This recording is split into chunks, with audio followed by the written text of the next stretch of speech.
예배를 위해서 장충자 권사님께서 기도하시겠습니다. 기도드리겠습니다. 천지 만물을 창조하신 하나님 아버지, 주님의 크신 사랑을 찬양합니다. 저희들을 주님의 자녀 삼아 주시고 하나뿐인 독생자 예수님을 우리 죄를 사해 주시기 위하여 내어주신 은혜에 감사합니다. 이 시간 예배의 자리, 기도의 자리로 나오게 하시니 감사합니다. 주님, 세상 속에서 살면서 주님 말씀대로 주님 뜻대로 살겠노라 다짐하면서도 순간순간 넘어지고 쓰러지며 좌절에 빠졌음을 용서하여 주옵소서. 주님, 우리나라를 사랑하여 주시니 감사합니다. 주님, 우리나라가 많은 어려움 속에 있습니다. 젊은 청년들이 꿈을 펼칠 수 있는 일자리를 주시고 물가 상승과 저출산의 문제를 해결하여 주옵소서. 정치 지도자들이 우주 만물을 창조하신 하나님을 알아 경외하며 하나님을 두려워하게 하시며 국민들을 위해 일하게 하옵소서. 주님, 주님의 피값으로 세우신 창원제일교회를 사랑하여 주시니 감사합니다. 저희 먼저 믿는 자들이 깨어서 나라와 교회를 위해 믿지 않는 자들의 영원 구원을 위해 기도하게 하옵소서. 주님, 우리 성도님들 중에 육신의 질병으로 인해 고통 중에 있는 환우들을 친히 만나주시고 만져주셔서 주님께서 살아계심을 알게 하시며 영육 혼을 회복시켜 주옵소서. 아멘. 주님, 유치부부터 청년의 비전 드림까지 모든 교회학교 여름 행사를 주님의 은혜 가운데 잘 마치게 하시니 감사합니다. 수고하시는 담당 목사님, 전도사님, 선생님들을 성령 충만하게 하셔서 우리의 자녀들을 하나님의 말씀과 기도로 잘 양육하여 이 다음 세대들이 우리나라를 이끌어갈 주님의 귀한 일꾼들이 다 되게 하옵소서. 아멘. 주님, 이 시간 주님을 사모하는 마음으로 예배의 자리로 모였습니다. 김덕주 담임 목사님을 성령 충만하게 하시며 영육혼을 강건하시도록 붙잡아 주셔서 늘 피곤치 않고 독수리가 날개치며 오름같이 강건하게 하옵소서.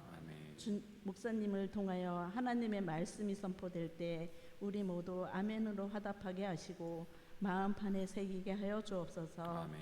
언제나 우리를 사랑하시며 인도하시는 예수님의 이름으로 기도드립니다. 아멘. 아멘. 하늘에 계신 우리 아버지, 아버지의 이름을 거룩하게 하시며 아버지의 나라가 오게 하시며 아버지의 뜻이 하늘에서와 같이 땅에서도 이루어지게 하소서. 오늘 우리에게 일용할 양식을 주시고 우리가 우리에게 잘못한 사람을 용서하여 준 것 같이 우리 죄를 용서하여 주시고 우리를 시험에 빠지지 않게 하시고 악에서 구하소서. 나라와 권능과 영광이 영원히 아버지의 것입니다. 아멘.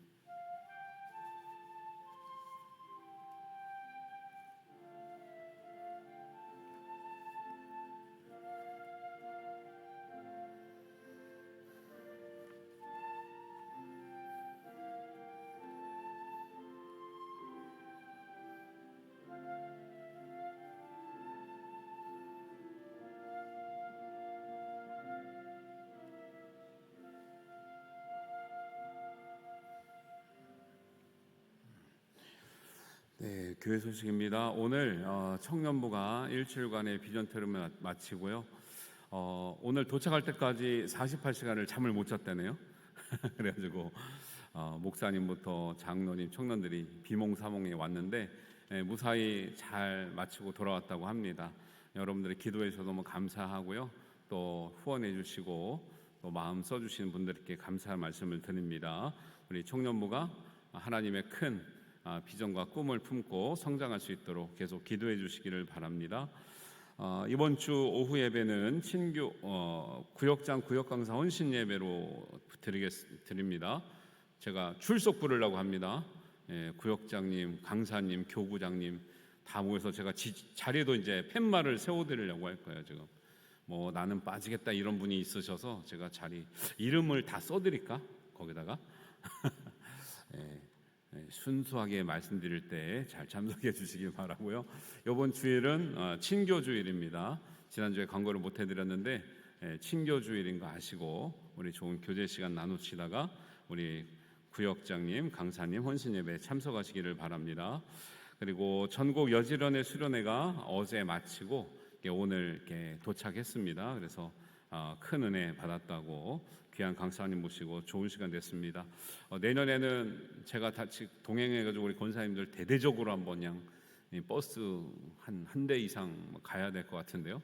보니까 갔다 오시면 너무 좋았다고 하니까 좋으셨죠? 근데 김윤정 권사님도 지금 잠을 못 주무신 것 같은데 오늘 좀 졸아도 제가 양해를 해드리려고 하여튼간에 귀한 이렇게 모임이 많은데 여름에 우리가 이제 말씀으로 은혜 받고 또 재충전하고 또 이제 가을을 준비해서 다시 뛰어야 되는데 여러분들 마음의 준비를 잘 하시고 또 귀한 시간, 복된 시간 되시기를 바랍니다. 우리 성도님들 가까이 계신 분들과 우리 인사 나누겠습니다. 반갑습니다. 잘 오셨습니다. 환영합니다. 축복합니다. 멀리 갔다 오신 분들은 빨리 인사하세요. 돌아다니면서.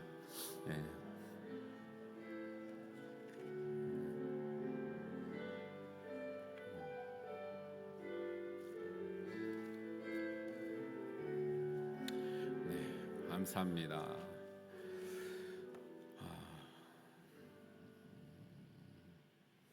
네, 오늘 주시는 하나님 말씀 보겠습니다. 출애굽기 20장 12절 우리 한 절입니다. 딱 다 펴놓으셨죠? 우리 같이 읽겠습니다. 시작. 내 부모를 공경하라. 그리하면 내 하나님 여호와가 내게 준 땅에서 내 생명이 길니라. 우리 다시 한번 읽겠습니다. 시작. 내 부모를 공경하라. 그리하면 내 하나님 여호와가 내게 준 땅에서 내 생명이 길니라. 아멘. 네, 오늘 십계명 계속 배우고 있는데요.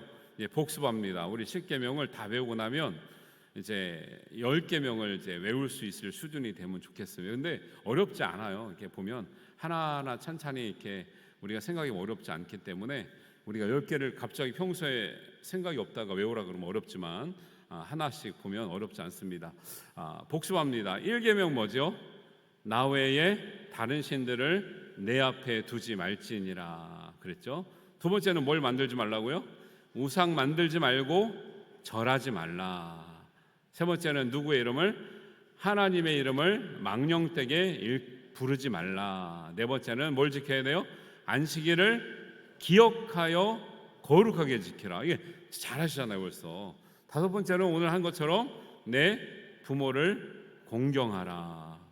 이 말씀을 전하면서 여러분들이 이제 인터넷에서 십계명 두 돌판을 이제 검색하잖아요. 그러면 두 가지 버전이 나와요. 돌판이 두 개 주셨다잖아요. 그러면 오른쪽 왼쪽 게 있는데 어떤 데 가만히 보면 지금은 옛날에 어떻게 쓰여져 있는지를 모르기 때문에 사람들이 그냥 임의로 이제 적어 놓은 거죠. 오른쪽에 한 돌판에 4계명까지만 적힌 돌판이 있고요. 한 편에 반반씩 5계명까지 적힌 게 있거든요. 근데 뭐가 맞을까요? 왜 어떤 돌판은 한쪽에다가 4계명 적어놓고 그 다음에 5계명부터 몰아놨고 어떤 돌판은 5계명 이렇게 나눠놨을까요? 왜냐하면 그 한 계명이 오른쪽으로 갔냐 왼쪽으로 갔냐 그 차이가 뭐냐면 내 부모를 공경하라 이 계명이 지금 1, 2, 3, 4, 5로 붙었냐 아니면 5, 6, 7, 8, 9, 10으로 붙었냐 이 차이거든요. 어디로 붙는 게 맞는 것 같으세요? 사실은 몰라요. 모르는데 유대인들은 어떻게 생각하냐면 내 부모를 공경하라 계명은 1, 2, 3, 4, 5에 붙었다라고 생각을 했어요. 그냥 왜? 그만큼 부모 공경의 말씀은 하나님을 섬기는 것과 같은 맥락에 있는 거지. 우리가 흔히 성경 공부할 때 나누듯이 하나님에 관한 3계명, 사람에 관한 6계명 이렇게 나눌 수 있는 게 아니다라고 본 거예요. 그래서 유대인들은 내 부모를 공경하라는 말씀은 하나님을 섬기는 맥락과 같다라고 보는 거죠. 그런데 제가 이 십계명을 이렇게 공부하면서 보니까 그 말이 맞는 것 같아요. 그 말이 맞는 것 같아요. 그래서 여러분들 인터넷에 찾아보면은 사실 근거를 모르기 때문에 두 가지 버전이 나와요. 그런데 우리가 신앙적으로 교훈을 받을 때는 5계명을 1, 2, 3, 4, 5로 붙여서 우리가 인식하는 게 더 신앙적인 유익이 된다 생각하시고 그렇게 이제 생각하시면 되겠습니다. 5계명부터 10계명 중에 그 사람에 관한 뭐 계명이라 볼 수는 있는데 가장 먼저 다루는 것이 부모님에 관한 이제 계명을 다루고 있거든요. 그러면 부모님 공경에 관한 것을 사람에 관한 계명 중에 첫 번째로 다루는 이유가 뭘까라고부터 이제 생각을 해봐야 되는 거죠. 부모와 자식 관계, 그 다음에 가족 관계는 인간 관계에서 가장 기본이 되죠. 그래서 인간의 모든 관계와 생명이 여기에서부터 시작되는 거죠. 우리의 생명을 누구한테 부여받았죠? 부모님께 부여받았죠. 우리가 어릴 때 누가 키워주시죠? 부모님이 키워주시죠. 누가 교육시켜 주시죠? 부모님이 교육시켜 주시죠. 끝날 때까지 우리가 완전히 장성할 때까지 다 부모님의 양육과 교육과 그 신앙과 그 말씀 안에서 모든 것이 형성되는 거죠. 그러니까 좋은 부모님 밑에서 좋은 교육을 받고 좋은 사랑을 받고 좋은 신앙생활을 받았으면 사회생활 잘 할까요? 못 할까요? 잘 해야 되겠죠. 신앙생활은 잘하는 게 정상일까요? 못하는 게 정상일까요? 잘하는 게 정상이겠죠. 이게 다 부모님에서부터 시작된다라는 것을 천명하는 거예요. 그러고 보면 이제 우리의 자녀들을 생각해 보는 거죠. 우리의 자녀가 잘 되었다, 사회생활도 잘하고 신앙생활 잘한다. 그러면 그래도 누가 잘한 거예요? 여러분들이 잘한 거죠. 잘 키웠고 기도도 많이 하셨고 신앙교육도 잘하셨고. 근데 행여나 우리 마음 같진 않지만 자녀들이 뭔가 문제가 있다. 내 마음같이 우리가 열심히 했는데도 불구하고 사회생활에도 문제가 있고 인간관계도 문제가 있고 신앙생활에 문제가 있다. 그러면 기본적으로 누가 부족했다는 거예요? 부모님이 부족했다는 것을 어쩔 수 없이 인식할 수밖에 없고 책임을 질 수밖에 없다라는 거예요. 그래서 이 모든 사람의 관계 안에서의 첫 출발, 그 다음에 양육과 과정과 성장하기까지 우리 사람은 20년 정도는 키워야 성인이 되거든요. 근데 여러분, 저는 뭐 그냥 직접 키우지 않지만 망아지는 어때요? 망아지 낳으면 어떻게 해요? 푹 나와가지고 뒤뚱하다가 좀 있으면 걷던데, 좀 있으면 뛰어요. 뭐 키우지도 않았는데. 그 동물들은요 금방 큽니다. 강아지들도요 한 5개월 크면 다 커요. 예. 송아지도 뭐 한 6개월 크면 이만해지잖아요. 근데 사람은 키우는데 엄청나게 오래 걸리죠. 1년 지나야 지금 겨우 설까 말까, 그죠? 말은 3년을 들어야 할까 말까. 와, 철은 한 20년은 지나야 철이 들까 말까. 야, 사람 키우기 엄청나게 힘들거든요. 근데 그 모든 책임이 하나님이 말씀하시기에 누구한테 있다는 거예요? 그 책임이 교학교 선생님이요? 이렇게 말씀하시면 큰일 나요. 여러분 생각을 해보시라고. 제가 원래 이제 교육 분야에 많이 관여했기 때문에 할 말은 많은데 그것만 하면 여러분들이 맨날 그 소리만 한다 그래서 잘 안 해요.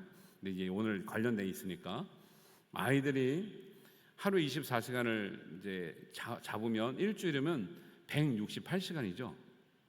근데 교회 오는 시간은 몇 시간 돼요? 주일학교 애들이 2시간 정도 머물다가 머무는 시간이 2시간, 머무는 시간이 예배 드리는 시간 길어야 1시간, 성경 공부하는 시간 우리 한국 교회 통계를 해봤는데요 15분밖에 안 한대. 더 이상 할 수가 없대. 왜? 환경도 안 되고 집중도 안 되고 애들도 집중 안 하고 평균 15분, 길면 20분에서 25분 하거든요. 나머지는 그냥 교제하고 이런 거예요. 다 합쳐서 168시간에 2시간이면 몇 프로일까요? 1%밖에 안 돼. 1%. 여러분 168시간을 세상에서 지내다가 교회에 오는 시간이 1%, 일주일에 1%의 시간을 가지고 변화되고 은혜 받고 애들이 온전하게 믿음이 성장하고 막 은혜 받고 이런 게 이게 기적인데 기적이 일어납니까? 안 일어납니까? 일어나고 있는 거예요. 근데 상식으로 따지면 그게 일어날 수 있는 일인가요? 168시간을 166시간을 밖에서 보내요. 교회는 1%도 안 된 시간을 왔어요. 근데 여기서 막 애들이 변화되고 막 은혜 받고 막 충만하고 막 하나님 사람이 되고 이런 것은 홍해를 가르는 것보다 더 큰 기적이 진짜로. 근데 애들이 교육 잘 못 받으면 누구 탓해요? 부모님들이 교학교를 보냈는데 애들이 변하지도 않고 말도 안 듣고 막 이런다고 부모님들이. 나머지 166시간 누구랑 지내는데요? 물론 부모님이랑 보낸 시간도 짧긴 하죠. 학원 가고 학교 가니까. 근데 그래도 가정에서 보내고 학교에서 보내잖아요. 가정에서 보내잖아요, 결국은. 근데 그래서 성경에 보면요, 내 자녀를 누가 가르치라고 했어요? 신명기 6장에 보면 이스라엘아 들으라 하는 말이 이스라엘의 교육처라고 삼고 있는 모토거든요. 쉐마라 그래요. 쉐마. 이스라엘아 들으라 하면서 너희가 하나님을 어떻게 사랑하고 너희 자녀들을 어떻게 키워라 할 때 너희 자녀는 너희가 가르쳐라고 했어요. 너희가. 부모가 가르쳐라고 했어요. 부모가. 교회학교에 맡기는 게 아니라 너희가 잘 키웠다가 말씀대로 보내라는 거예요. 회당도 갔고 옛날에 성전도 가고 이러면 이제 교회 오는 것처럼 집에서 교육하지 않는데 집에서 공부하지 않는 아이가 학원 가면 잘하나요? 그렇지 않은 것처럼 그거는 학원은 매일이라도 가지. 매일이라도. 교회는 일주일에 딱 2시간 1%도 자기의 일주일 시간에 딱 1%도 안 되는 시간을 왔는데 거기에서 막 변화되고 애들이 막 성장하고 막 이런 게 기적을 바라고 있는 거예요. 기적을. 그래서 성경에는 내 자녀를 부지런히 어디서 가르치라고요? 집에서 가르쳐라. 집에서. 부지런히 가르치며 집에 앉았을 때든지 길을 갈 때든지 누워있을 때든지 일어날 때든지 이 말씀을 강론할 것이며 누구랑 항상 같이 있는 거예요? 부모님이랑 같이 있는 거죠. 집에서 일어날 때 누울 때 그 길에 갈 때 다 누구랑 가는 거예요? 부모님이랑 가는 거죠. 그래서 하나님이 보실 때도 부모가 자녀의 신앙교육과 인성교육과 성품교육을 책임지는 건 누구다? 부모라는 거예요. 그래서 이 말씀을 듣는 사람은 애들이 아니고요, 어른입니다. 어른. 더 노인 부모님을 둔 중간 어른, 부모 세대인 거예요. 할아버지 할머니가 있는 어른을 말하는 거예요. 왜? 그 뒤에 나오는 걸 보면요, 이게 만약에 애들의 문제라고 하면 애들이 뭔 살인을 해요? 애들이 무슨 간음을 하냐고? 애들이 무슨 도둑질을 해요? 애들이 무슨 이웃에 대해서 거짓 증거를 합니까? 애들이 무슨 이웃집 아내를 막 탐냅니까? 이게 애들의 문제가 아니고 이미 부모가 됐는데 더 나이 드신 부모를 섬기고 있는 이 부모 세대를 말하는 거거든요. 너희가 조부모님에 대한 본을 보이면서 공경의 보임을 보이면서 자녀를 잘 가르치면 당연히 물려간다. 너희가 나이 들었을 때 그 자녀들을 하여금 당연히 공경을 받게 된다. 이것이 가정에서 이루어져야 신앙생활도 이루어지고 하나님 나라가 완성된다라고 말씀하시는 거죠. 그래서 부모 공경이 사람에 관한 계명 중에 가장 먼저 나오고 하나님이 그렇게 강조하는 거고, 유대인들은 이것은 이 부모를 공경하는 수준을 어떻게 지켜야 되느냐, 하나님에 대한 계명처럼 지켜야 되기 때문에 이 계명은 5계명부터 10계명까지 따로 뗄 것이 아니라 이 5계명은 하나님의 계명 쪽에 붙여서 하나님을 공경하듯이 부모를 공경하는 마음이 없으면 신앙 공동체가 유지가 된다는 거, 안 된다는 거요? 안 된다라는 거예요. 오늘날 보세요. 요즘 부모님 자녀들이 한테 여러분 공경 다 잘 받고 계시죠? 우리 교회는 잘 받고 계신 것 같아요. 못 받고 계시면 다시 한번 생각을 해보자는 거예요. 누가 잘못했어요? 내 자녀를 막 남들이 막 목학해가지고 너 부모님 말 듣지 말라 그러고 못되게 구라 그랬나요? 다 누구랑 한평생 자랐는데요? 우리랑 자랐죠. 우리랑. 부모님이랑 자랐지. 뭐 남의 식구가 와가지고 우리 애들을 막 해코지라고 말 안 듣고 너는 신앙도 잃어버리고 부모님도 공경하지 말고, 누가 그랬나요? 그러지 않았죠? 우리랑 지냈죠? 우리랑 지냈는데 그렇게 된 거예요. 잘 됐든지 못 됐든지. 그래서 반드시 기억할 것은 우리가 부모님에 대해서 하는 것도 마찬가지지만 우리가 자녀에 대해서 책임지는 것이 다 부모된 입장에 있다는 거예요. 부모를 섬기는 부모, 자녀를 가르치는 부모에 관해서 중요하게 얘기를 하고 있다는 거예요. 이 얘기를 하는 이유가 뭐냐면 하나님만 섬기라고 했더니 사람들이요 자꾸 딴소리 하는 거예요. 뭐냐, 사람들은 자꾸 이분법적으로 생각을 해요. 하나님을 섬기는 것과 사람을 섬기는 건 다른 거야, 부모님을 섬기는 건 다른 거야 라고 생각하는데 하나님은 뭐라고 하는 거예요? 같은 거야 라고 말씀하시는 거예요. 사람들은 자꾸 하나님께 잘하면 되겠지, 다른 건 못해도 용납해 주겠지, 자꾸 이렇게 생각하니까 하나님 뭐라 그러는 거예요? 하나님을 섬기는 것과 부모를 섬기는 건 같은 거야 라고 딱 명령을 내리시는 거라니까요. 근데 사람들은 자꾸 딴소리 하죠. 예. 하나님 사랑과 부모님 사랑을 분리하면 안 되는 건데 자꾸 분리할 수 있는 것처럼 얘기를 하는 거예요. 그것이 이제 마태복음 7장에 가면 대표적인 예가 나오죠. 그 고르반 얘기가 바로 그거예요. 사람들이 아버지에게나 어머니에게나 잘하지 않고 자꾸 하나님께 드림이 되었습니다. 저는 하나님께 최선을 다했기 때문에 아버지 어머님을 못 섬겨요. 드릴 게 없어요. 하나님께 다 드렸거든요. 이 얘기를 하니까 예수님이 뭐라 그래요? 못된 말 하고 있구나, 이렇게 얘기를 하는 거예요. 너는 하나님 계명을 어겼다라고 얘기를 하는 거예요. 그거는 하나님이 절대 원하시지도 너희한테 가르치지도 않았는데 어찌 너희는 그렇게 얘기하냐는 거예요. 그래서 뭐라고 말씀하시냐면 하나님께 드림이 되었다고만 하기만 하면 그만이라 하고 자기 아버지나 어머니에게 아무것도 하여 드리기를 허락하지 아니하며 너희가 전한 전통으로 하나님 말씀을 폐하니 너희는 이 같은 일을 많이 하는구나, 이렇게 책망을 하시는 거예요. 절대 하나님께 드림이 되었다고 부모님을 소홀히 여기는 것은 하나님 말씀을 어긴 것이고 가장 대표되는 10계명 중에 5계명의 뜻도 모르는 것이고 하나님의 절대적인 계명을 어긴 것이라는 것을 우리가 확실하게 알고 있어야 부모님에 대한 인식이 달라진다는 거죠. 그러니까 우리 어르신들 많잖아요. 자녀들에게 나는 됐다, 괜찮다, 너희들끼리 해라, 절대 이런 얘기 하시면 안 돼요. 처음에는 얘 죄송해요, 제가 다음부터 잘할게 하잖아요. 진짜 계속 그러잖아요. 진짜 안 해도 되는 줄 알아요, 자녀들은. 그래서 섬기라 그래야 돼, 섬기라. 이 오늘 배운 말씀을 딱 펴놓고 너희 부모님에게 잘 못하는 것은 하나님의 계명을 어기는 것이다 하고 나중에 끝에 가면 그럴 거예요. 부모님을 공경하지 않는 자는 저주를 받을지어다. 아멘 하라고 시켜야 돼. 아멘 하라고. 그게 성경에 나올까 안 나올까요? 나온다니까요. 여러분, 저주에 대해서 아멘 할 수가 없죠. 그런데 부모 공경하지 않는 것 사람들에 대해서는 하나님이 저주 내리면서 백성들에게 아멘 하라고 시키는 거예요. 네, 먼저 해야 되겠다. 어디에 나오냐? 신명기 27장 16절이요. 여러분 잘 듣고 아멘 하세요. 그의 부모를 경홀히 여기는 자는 저주를 받을 것이라 할 것이요 모든 백성은 아멘 할지니라. 아멘을 세게 해야 된다니까요. 이럴 때 막 자녀들 데려왔으면 좋겠죠. 근데 다 어르신들만 오셔가지고 이게 들어봐야 뭐 우리가 섬길 것도 아니고 애들이 들어야 되는데, 그러죠? 성경에 분명히 뭐라 그래요?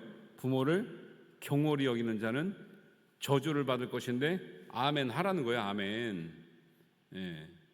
여기 아멘 안 하면 자녀들이 빠져나갈 구멍을 많이 만든다고요. 바빠서요, 뭐 회사가 바빠서요, 아직 승진을 못해서요, 집을 못 사서요, 애 키우기 바빠서요, 뭐 이유가 많다고요. 그런데 그렇게 살다가는 신앙 공동체가 무너진다, 하나님의 나라가 무너진다, 너희의 신앙이 무너진다, 철저히 지켜야 된다라고 말씀을 하고 있는 거죠. 그래서 하나님은 하나님을 섬기라는 계명 가지고 충분하지 않기 때문에 사람에 대한 계명을 주셨는데, 가장 첫 번째로 부모 공경하기를 하나님 공경하듯이 섬기라는 얘기를 분명히 얘기하고 있음을 기억하시기를 바랍니다. 그럼 부모 공경하라는 의미를 조금 더 구체적으로 보면은 10계명 중에 8개가 다 부정문이죠. 뭐뭐 하지 말라, 하지 말라, 하지 말라인데 긍정문으로 표현된 게 2가지가 있죠. 안식일을 거룩하게 지키라, 부모를 공경하라는 거예요. 특별히 부모를 공경하라는 말에는 상급이 따라와요. 그리하면 하나님 여호와가 내게 준 땅에서 내 생명이 길리라라는 거예요. 긍정문으로 표현됐을 뿐만 아니라 이것을 잘하면 하나님의 상급도 받게 된다라는 거예요. 다른 게 계명을 지키는 건 기본인데 이 계명에 한해서는 하나님이 특별히 상급까지 주신다고 하는 굉장히 넉넉한 말씀을 하고 있는 거죠. 그래서 성경적인 해석을 해보면 공경하란 말이 히브리어로 카베드예요. 카베드. 이제 우리가 이제 공경하라 그러면 유교식 의식을 가지고 있어요. 그래서 마음은 좀 없어도 겉으로 잘하는 것처럼, 잘하면 잘하는 것처럼 인식이 되는데 뭐 겉으로도 잘해야 되죠. 뭐 유교도 뭐 사실 마음이 없이 하란 말은 아니니까요. 그런데 우리가 성경적인 차원에서 이 공경하다는 말을 조금 더 살펴보면 카베드라고 하는 것은요, 성경 전체를 찾아보면 이 말은 아무 데서나 쓰지 않아요. 이웃을 공경하란 말 안 해요. 뭐 어디 가서 높은 사람을 공경하란 말 안 해요. 이 말은요, 카베드는 딱 4군데만 쓰였어요. 성경 구약 성경에. 근데 이 4군데 쓰일 때가 뭐냐면 2번은 하나님에 대해서, 2번은 부모님에 대해서만 써요. 절대 다른 걸 공경하란 말이 없어요. 공경은 누구만 한다? 하나님과 부모님만 공경하는 거예요. 공경은 누구만 한다고요? 하나님과 부모님만 공경한다고요. 그러면 이 공경이 무엇이길래 하나님과 부모님에게만 하라 그러냐? 이 말은 무겁게 여기는 거예요. 무겁게. 이 의미를 잘 생각해 보세요. 누구를 무겁게 여겨요? 하나님을 무겁게 여기셔야 돼요. 가볍게 여기면 안 돼요. 부모님을 무겁게 여기셔야 돼요. 부모님을 가볍게 여기면 안 된다고요. 부모님을 중요한 자리에 있게 하셔야 돼요. 하나님을 중요한 자리에 있게 하는 거예요. 이게 카베드 공경이에요. 그리고 중요하게 생각해야 돼요. 하나님을 중요한 분이라고 생각해야 돼요. 부모님을 중요한 분이라고 생각하는 거예요. 이게 카베드예요. 다른 것은 이만큼 중요하진 않아요. 물질은 이만큼 중요하지 않아요. 다른 이웃도 이만큼 중요하진 않아요. 그런데 오직 성경에서는 공경은 하나님과 부모님만 하는데 하나님을 무겁게 생각하고 부모님을 무겁게 생각하고 하나님과 부모님을 중요한 자리에 모셔야 되고 하나님과 부모님을 중요한 분으로 여겨야 된다는 거예요. 느낌이 좀 오셔요? 근데 요즘 보세요. 요즘 세태가 부모님을 무겁게 여겨요? 가볍게 여겨요? 가볍게 여기죠? 아유, 우리가 알아서 할게요. 아유, 어머니, 부모님 모르시잖아요. 아유, 우리가 할게요. 아유, 가만히 좀 계세요. 이게 무겁게 여기는 거예요? 가볍게 여기는 거예요? 그거 보세요. 여러분 정말 자녀, 가족이 모일 때 여러분 중요한 자리에 있습니까? 정중앙에 가장 안자석에 가장 상석에 여러분 자리하세요? 아니면은 거기에는 막 애기들이 있고 막 손주들이 있고 아유 부모님은 저쪽에서 그냥 애들이 중요하잖아요. 애들이 요즘에 애들 이렇게 여러분 어디에 앉아 계세요? 말 못하시겠죠?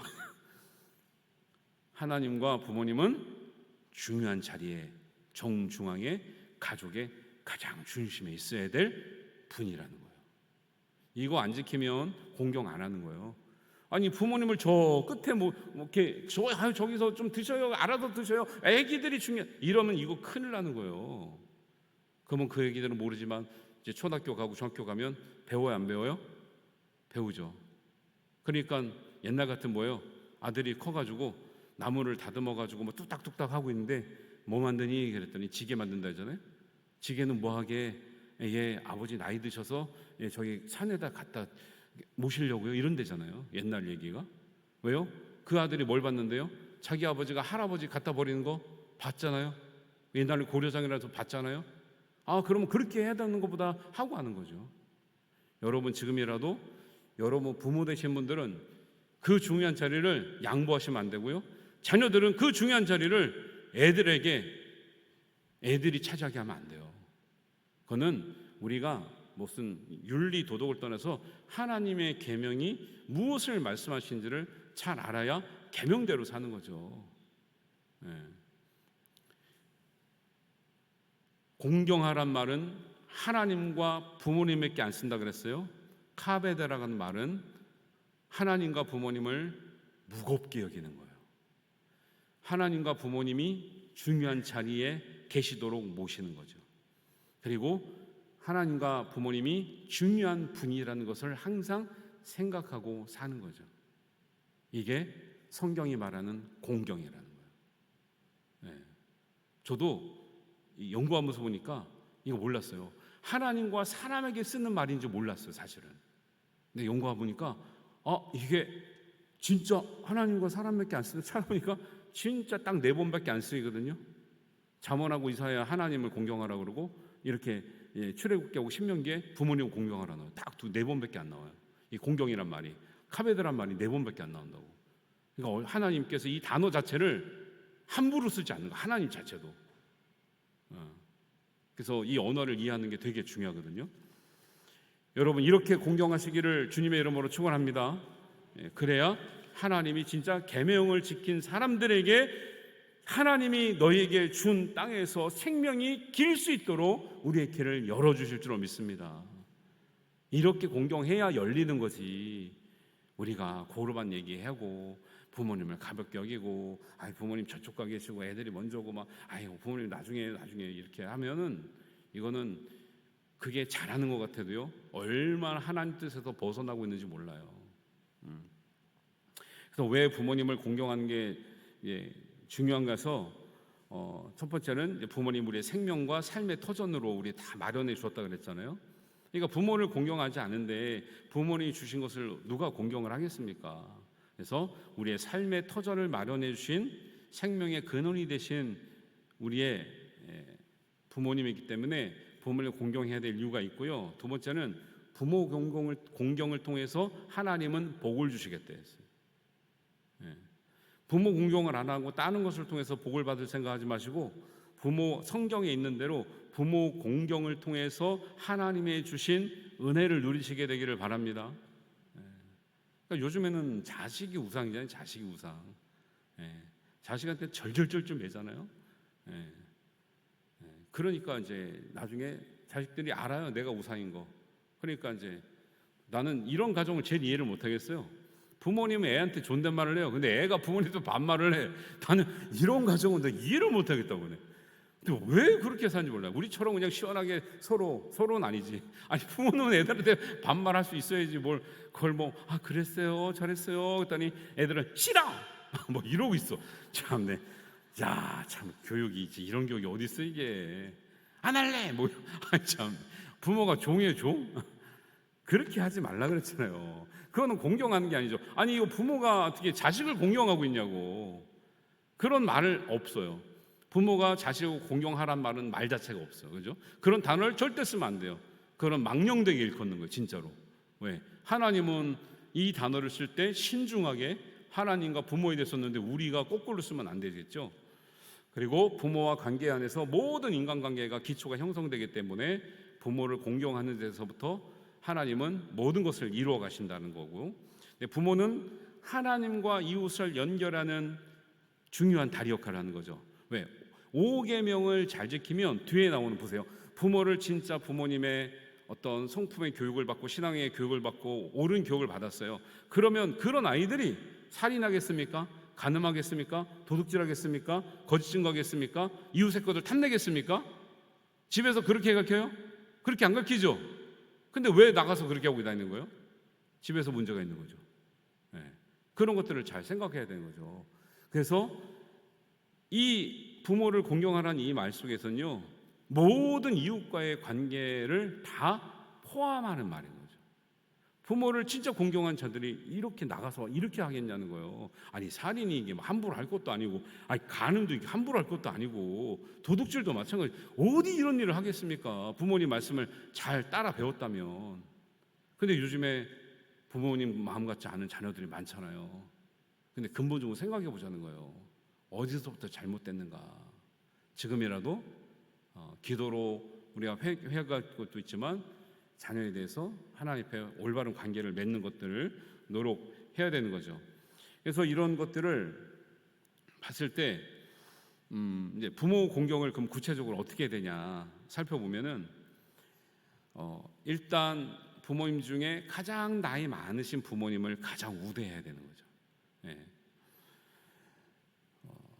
그리고 그런 부모님에게 잘하는 모습을 자연스럽게 배우게 하는 거죠. 그게 부모 공경의 우선순위고, 두 번째는 성경에 부모에게, 어른에게 이렇게 하지 말라는 게 있어요. 근데 요즘 세상에서 뉴스 보면 이런 일이 비일비재하게 일어났죠. 출애굽기 21장 15절입니다. 아버지나 어머니를 치는 자는 죽이라 그랬어요. 만약에 부모님한테 데려서 부모님을 한테 어떤 폭행을 저지르는 거는 하나님이 죽여도 마땅하다 했어요. 근데 요즘 사회 뉴스 보면 많이 나오죠. 근데 뉴스 안 나올 뿐이지 이런 가슴 아픈 가정이 가끔 있죠. 교회 식구들 중에 있어요. 그러니까 이 세상을 보시라고요. 성경에 절대 하면 안 되는 거, 부모님 구타하는 거. 출애굽기 21장 17절에 말로 자기 어머니나 아버지를 저주하는 자는 반드시 죽이라고 했어요. 생명을 끊는 데 목적이 있는 게 아니라 그만큼 단호하게 엄하게 다스리라는 거예요. 부모님 말로 막 저주하는 애들이 있어요. 왜 나를 낳아가지고 이렇게 낳냐고, 책임지지도 못할 것을 왜 낳냐고 막 이렇게 막 한 애들이 저기에 있대. 저기에 애들이. 근데 그런 것도 뭐요? 아니, 그런 말이 나오도록 평생 동안 우리 집에서 자란 아이가 그런 말을 하려 그러면 누구의 문제겠냐는 거예요. 그게 애가 밖에 나가서 안 좋은 영향을 받을 수 있지만요, 집안에서 이 문제를 우리 진지하게 생각해 봐야 된다는 거죠. 에스겔서 22장 7절입니다. 부모를 업신여기면 그것도 용서 못한다 그랬어요. 무시하는 거. 그다음에 잠언 30장 17절은 아비를 조롱하며 어미를 순종하기를 싫어하는 것은 까마귀에 쪼이게 해라 했어요. 까마귀 밥이 되게 하라는 거예요. 아버지를 조롱하고 어머니에게 순종하기를 싫어하는 자는 까마귀 밥이 되게 하라. 독수리에 갖다 바쳐라 이런 거예요. 잠언 28장 24절에는 부모의 물건을 도둑질하고도 죄가 아니라 하는 자는 멸망받게 하는 자의 동료디나. 망아도 싸다는 거예요. 부모님의 것을 훔치는 것들. 잠언 19장 26절입니다. 아비를 구박하고 어미를 쫓아내는 자는 능욕을 부르는 자식이라는 거예요. 성경에 이게 많이 나옵니다. 그래서 이런 것들을 봤을 때 우리가 부모님을 어떻게 구체적으로 섬길 것인가, 밖에 나가서 친구들 만나실 때 쓸 것이 있게 해드려야 되는 거죠. 용돈을 드려야 되는 거죠. 체면을 구기지 않게 해드려야 되는 거죠. 친구들 마음껏 만나요. 부모님이 왜 친구들 못 만나요? 아니, 만나면 다 돈이잖아요 요즘에. 근데 차라도 한잔 내가 사고 밥이라도 사야지 만나고 싶은 거지. 내가 맨날 얻어먹고 다녀서 어떻게 하냐고. 근데 왜 자식들이죠. 아니 어머님 뭐 이빨도 안 좋으시고 건강 좋으신데 어디 나가실 데도 없고 쓸 데도 없으시죠? 이런다고 또 애들이. 그런 사람이 어디 있어요? 그런 사람이. 나가봐요. 천재 쓸 거고 천재 만날 사람이고 천재 맛있는 게 많은데 부모님은 이빨도 안 좋고 건강도 나가실 데 없으시죠? 예라이. 그러시면 안 된다는 거예요. 자존감을 높여드리는 거죠. 친구분들을 오히려 더 잘 많이 만나게 해드리는 거죠. 낙이 어디 있습니까? 친구분들이 계속 떠나는데, 계속 떠나서 친구가 계속 줄어드는데 있는 친구도 못 만나면 무슨 낙으로 살겠어요. 부모님의 품위를 보장해드리는 거예요. 건강 잘 챙겨드리고 깨끗하게 해드리고 또 멋있게 해야 돼요. 멋있게. 오히려 나이 드신 분들이 화려한 걸 입고 다녀야 돼요. 그래야 저 집 자식은 부모님을 잘 섬기는구나. 향수도 막 팍팍 뿌려드려요. 향수도. 왜 할아버지 할머니 되면 냄새난다 그래요. 애들이 냄새난다 그러잖아요. 향수도 팍팍 뿌려드리고 옷도 밝은 걸 입혀드리고 립스틱도 빨간 걸 칠해드리고 파마도 좀 해발레 풀어진 거 말고 그냥 빠글빠글하게 좀 해드리고 좀 파마도 좀 그러면 결국 그 부모님 보면서 누가 올라갑니까? 자녀들의 수준이 올라가죠. 자녀 수준. 저 집 자식 다 사람들 모두 자식들이 해줬다 그러지 그걸 혼자 하고 다녔다 그러겠어요? 미용실도 좀 시내에 있는 데를 좀 모시고 가시라고. 동네에 막 싼 데만 가지 마시고 자기는 저 시내 비싼 거 다니면서. 권사님들 아셨죠? 오늘 이 예배를 다 자녀들한테 보내란 말이에요. 들어보라고 보내란 말이에요. 그래서 성경에서 부모를 공경하란 말이 그냥 지나가는 말로 하는 게 아니라는 거예요. 이것은 이렇게 부모를 공경하는 사람이 하나님을 공경 안 할까요? 선생님을 공경 안 할까요? 밖에 나가면 스승을 공경 안 할까요? 자기 선임을 공경 안 할까요? 아니면 후임을 공경 안 할, 공경이 아닌데 잘하지 않을까요? 다 잘하겠죠. 이런 것을 집에서 배우게 하라는 거예요. 안 그러면 가정에서 무너진 질서가 사회도 무너뜨리고 교회도 무너뜨리고, 아니 집에서 진짜 문제 있어봐요. 교회 와서도 사고를 친다니까요. 사회에 나가서도 사고를 치게 돼 있어요. 집에서 문제 있는 이 자녀들은 어쩔 수가 없죠. 그게 집에서도 안 품어졌는데 밖에 나가서는 뭐 가만히 있겠어요. 그래서 계명은 다 중요해요. 그리고 하나님에 관한 계명만 중요하다 생각하시면 안 되고, 사람에 관한 계명도 중요한데 특별히 맨 앞에 나오는 내 부모를 공경하라, 이 말씀이 이렇게 중요한 비중을 가지고 우리에게 말씀하셨고 지키라고 말씀하셨구나. 그리고 지키는 자에게는 하나님의 약속된 상급이 있구나라는 것을 꼭 기억하시고 잘 지키시고 잘 가르치시기를 바랍니다. 그래야 우리 가정들이 살아나는 거죠. 여러분, 이렇게 가정들이 살아면요, 교회는 당연히 살아나게 돼 있어요. 아니, 가정들이 다 죽어 있는데 교회가 어떻게 살아납니까? 말이 안 되잖아요. 그러니까 교회가 뭔가 문제가 있다는 건요, 각 가정에 다 문제가 있다라는 거예요. 교회가 잘 된다는 건요, 여러분 가정이 살아나고 있다라는 거예요. 여러분 가정을 살리시길 바랍니다. 우리 자녀들의, 우리 집안을 일으키시길 바랍니다. 우리 손주들의 믿음을 일으키시길 바랍니다. 그러니까 마지막 소망이 그런 거 있거든요. 그래서 제가 결론으로 마치는, 성경에 저주에 대해서 아멘 하란 말씀이 없죠. 당연히 하면 안 되죠. 근데 부모에 관한 거는 아멘 하라 그랬어요. 아까 말씀드린 것처럼 여러분 크게 아멘 하시길 바랍니다. 신명기 27장 16절, 그의 부모를 경홀히 여기는 자는 저주를 받을 것이라 할 것이요 모든 백성은 아멘 할지니라. 기도하겠습니다. 하나님 아버지, 은혜를 감사합니다. 부모를 공경하라, 그리하면 내 하나님 여호와가 내게 준 땅에서 내 생명이 길리라 하셨습니다. 하나님, 말씀대로 은혜 받게 하시고 말씀대로 복을 누리게 하여 주옵소서.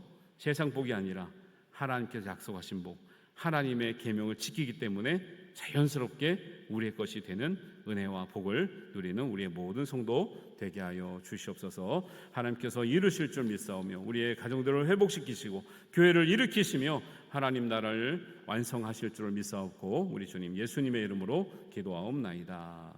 아멘.